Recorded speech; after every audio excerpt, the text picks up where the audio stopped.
Hey guys, welcome to Ask Me Anything About Evernote number 31. If you've got a question, leave them in the comments. Don't forget to subscribe, tamingthetrunk.com, tamingthetrunk.com. You can subscribe on YouTube as well. Claire has a question today. I'm new to Evernote. Can you explain tags and how to use them? Oh dear. Well, first of all, welcome to the herd. Can you explain tags? So tags are like a religion for some folk in Evernote. And there's always been the debate, should I use tags or should I use notebooks? Okay, let's try and explain what tags are. Tags are basically labels. They're a way to label each individual note. So you can use tags for kind of two different things, really. I use them for statuses, okay, just like the status of a note. Other people use them for actual organisation. And I'm going to kind of like dip into it. We could go on for like hours on tags because you can get elaborate. But one thing I will mention right at the very beginning is that the more tags you have, and generally speaking, the more tags you use and you have, the more complicated your Evernote becomes.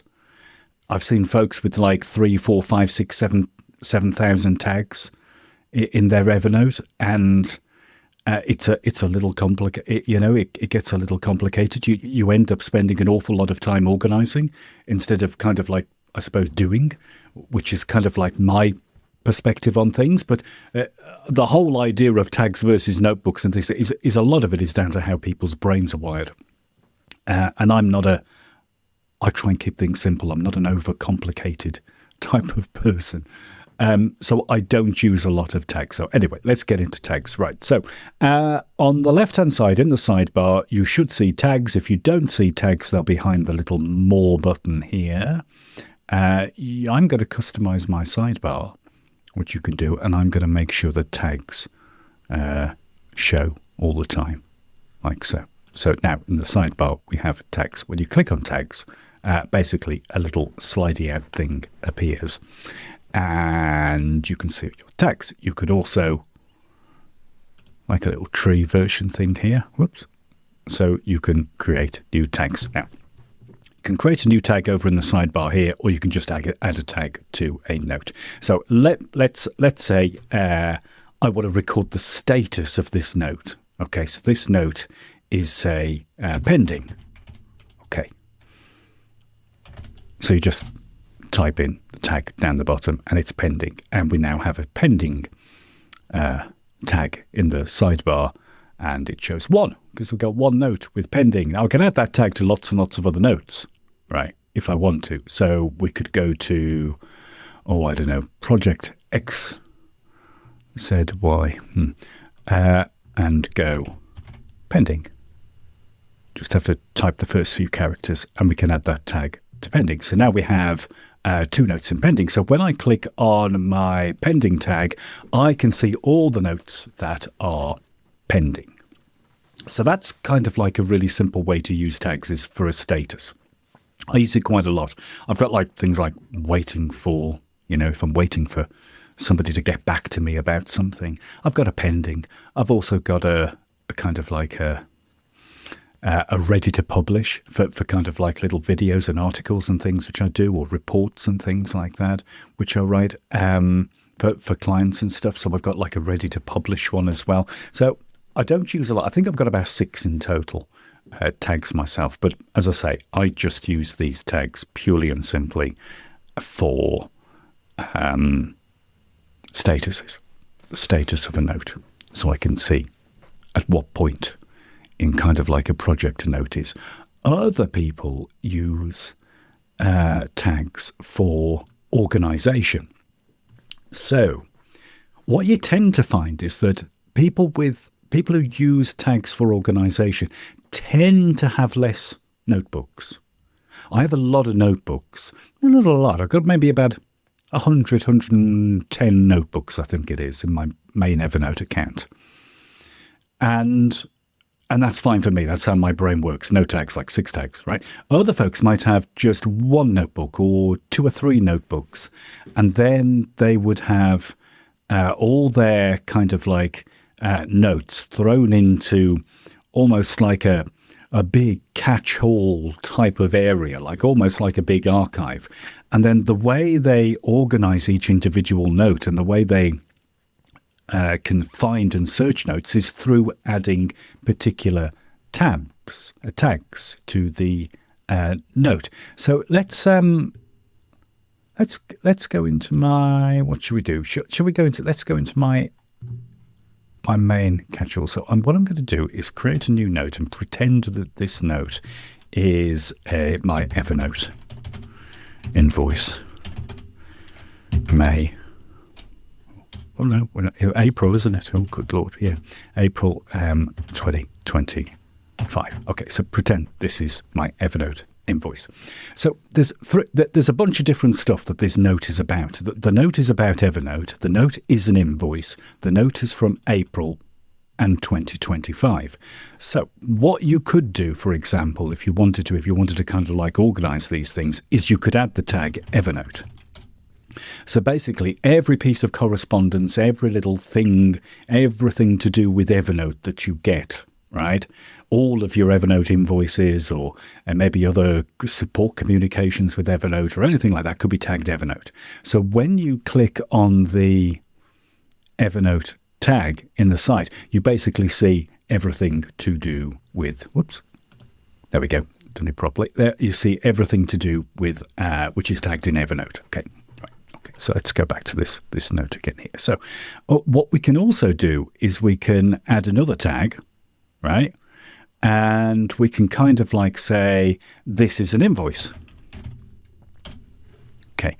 So what we can now do is we can search for invoice tags, and then we may have lots and lots of invoices from lots of different companies. But if we want to see all of our invoices in one place, we can click on invoice, right?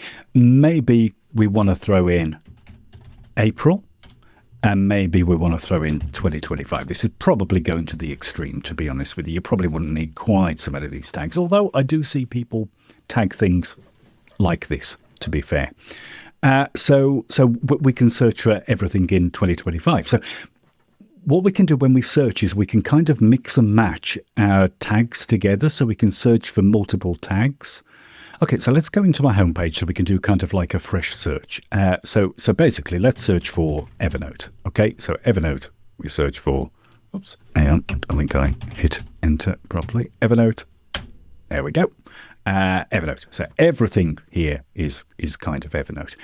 What we can then do is we can filter these things. So we can filter Evernote by tag there, and also pending, which will give me no results because I don't have a note which is tagged Evernote and pending, but I do have a note which is tagged Evernote and invoice. So it will show all the notes with the Evernote and invoice. Now, maybe there was Evernote and support. That could have been another tag, for example. I can click on 2025, remove Evernote, it'll change it. So there's all my notes which are tagged in 2025. So you get the idea. It's an organization thing. So you could have lots of notes about lots of different things all in one notebook, but they're tagged in a certain way that you can actually drill down and find the exact notes that you want, if that makes sense. For me, personally, it's a little bit too complicated. I would much prefer to just go into my Evernote notebook, for example, and just then search for invoice. And I would find all my invoices. I think tags do help an awful lot when you're doing complicated research. So, for example, if you were doing a PhD thesis or something, or you were doing some genealogy or some real complicated, heavy research, then I think tags are more useful for that, particularly because you can, a piece of content, an article, a white paper, something like that, is going to be about maybe many different topics, and you could tag the various different topics within that. So I think tags are more useful for kind of like more complicated research, academic research, things like that. It helps more for that. I'm not a huge fan of using tags for things like just your invoices and your personal notes and things like that. But some people do. It depends how you want to do it. You can do it both ways. So, Claire, tags are like a minefield, okay? And I'm going to kind of like open up the comments here and say to folks, if you want to kind of like explain tags differently than I've explained them, then please do, because everybody's got their own idea on what tags should be used for, if that makes sense. So please leave comments about how you use tags and how you think I'm wrong or how you think I'm right. Definitely use the comments and leave it. But that's basically it. There's two main ways for tags to be used: as a status, which is how I use it, or for actual organization. Right. Yeah. Have a play with it, Claire. You might enjoy tags. You may think they are the devil itself. Well, I'm not quite there, but I'm heading towards it.